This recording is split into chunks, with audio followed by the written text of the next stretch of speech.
चाहूंगा कि यहां मंच पर आए और अपना वक्तव्य हमारे समक्ष रखें। भारतीय जनता पार्टी। आदरणीय अध्यक्ष जी, आदरणीय श्री अरुण जेटली जी, मंच पर उपस्थित सभी नेतागण, मेरे सामने बैठे हुए सभी पदाधिकारीगण और कार्यकर्ता बंधुओं,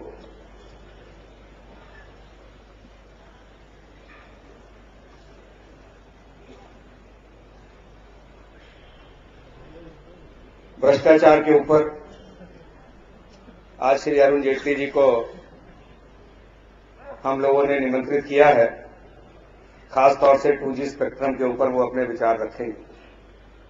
मुझे मालूम नहीं पहले आप लोगों में से कितने लोगों ने अरुण जेटली जी को 2G स्पेक्ट्रम में सुना, किंतु अगर आपको आगे भाषण देने हो और अगर आगे आपको अपनी बात रखनी हो भ्रष्टाचार के ऊपर, तो आपके हाथ में कागज और कलम होना बहुत जरूरी है।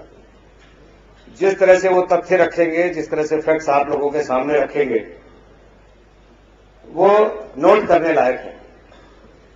मैंने उनको 2 या 3 बार सुना है और इतने स्पष्टीकरण से वो बताते हैं सारे घोटालों को।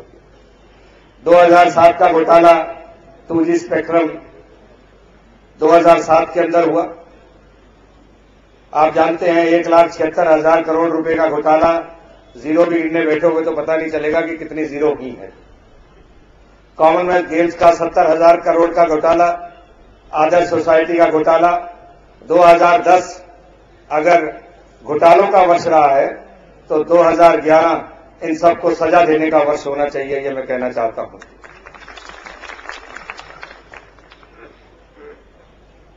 कॉमनवेल्थ गेम्स में जब 2002 के अंदर एनडीए की सरकार में हम खेल लेकर आए थे, उस समय उसका बजट 1,000 करोड़ भी नहीं,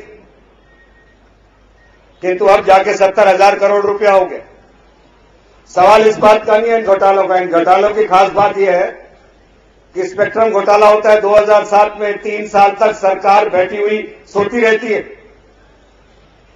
2004 से कॉमनवेल्थ का घोटाला शुरू हो जाता है। जितना जो बजट बढ़ रहा है वो प्रधानमंत्री मनमोहन सिंह और केंद्र सरकार की अनुमति से बढ़ रहा है। सबसे पहले हम लोगों ने, अगर आपको याद हो, तो इस बात के लिए प्रदर्शन किया था कि सुरेश कलमाड़ी और उनकी टीम, शीला दीक्षित, केंद्र सरकार, ये सब कॉमनवेल्थ गेम्स के अंदर घोटालों के हर चीज को महंगे दरों के ऊपर लिया जा रहा है।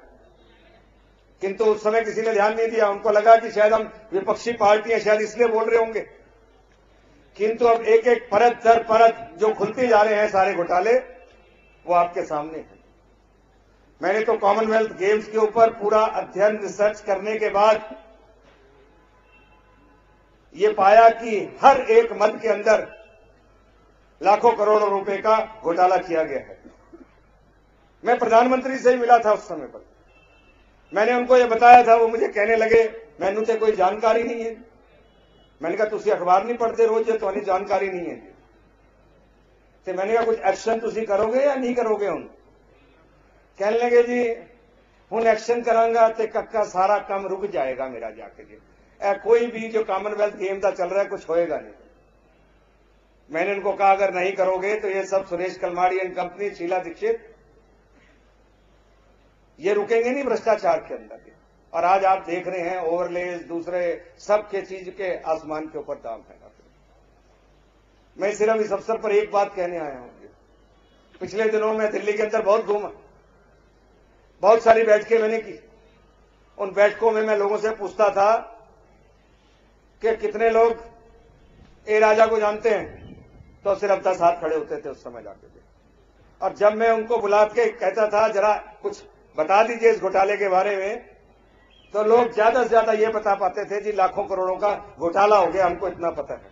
क्या 2G स्पेक्ट्रम है, क्या ए राजा है, किस तरह से घोटाला हुआ, उसमें प्रधानमंत्री का क्या दोष, सोनिया जी का क्या दोष, उसके बारे में कोई डायरेक्ट किसी को सीधी जानकारी नहीं है। कॉमनवेल्थ गेम्स के घोटाला हुआ, आम आदमी को जानकारी नहीं। और अगर मेरी बात आपको सत्य नहीं लगती हो तो आप भी जाके मीटिंगें करिए। मीटिंग करने के बाद आपको पता चलेगा कि हम जो प्रदर्शन कर देते हैं और उससे सोचते हैं कि सारी दुनिया अखबार पढ़ रही है, सब लोगों को मीडिया के माध्यम से सब चीजों की जानकारी मिल रही है, वो जानकारी सब लोगों को डिटेल्स में होती नहीं। उनका गुस्सा जो है उसमें भरता नहीं है अंदर गुस्सा। इसलिए ये जरूरी है छोटी छोटी बैठकें करना। आप में से हर आदमी छोटी छोटी बैठकें करे, उन बैठकों के अंदर डिटेल से इन विषयों को बताएगा, तब लोगों को पता चलेगा जी। और इस बात को एक बात से और जोड़ना है कि ये जो 1,76,000 करोड़ रुपया आपका रुपया था जिसको लोग खा गए। एक बार मैंने उनको कहा ये रुपया आपका था, खा गए। उसने पर्स निकाला, अंदर से पैसे गिने, कहने लगे गोयल साहब हमारे तो पूरे 5,000 रुपए पर्स के अंदर है, हमारा कहां से खा गए। तो इसलिए जब तक लोगों को इन घोटालों के बारे में जा जाके नहीं बताएंगे तो ये समझ लीजिए तब तक सिर्फ हमको जानकारी हो, उससे काम चलने वाला नहीं है। मैं इसलिए आप लोगों से अपील करने के लिए आया हूं कि इसके लिए एक जो भी आज जेटली साहब बोलेंगे उसको तो प्रकाशित करना ही चाहिए हम लोगों को, ताकि और लोगों को भी उनको सर्कुलेट कर सकें। किंतु खुद भी ज्यादा से ज्यादा बैठ के करके हम इन चीजों को लोगों को बताएं, मीटिंगें करें और लोगों के बीच में जाएं, तो ही असल के अंदर इस भ्रष्टाचार को उजागर हम लोग पूरा कर पाएंगे।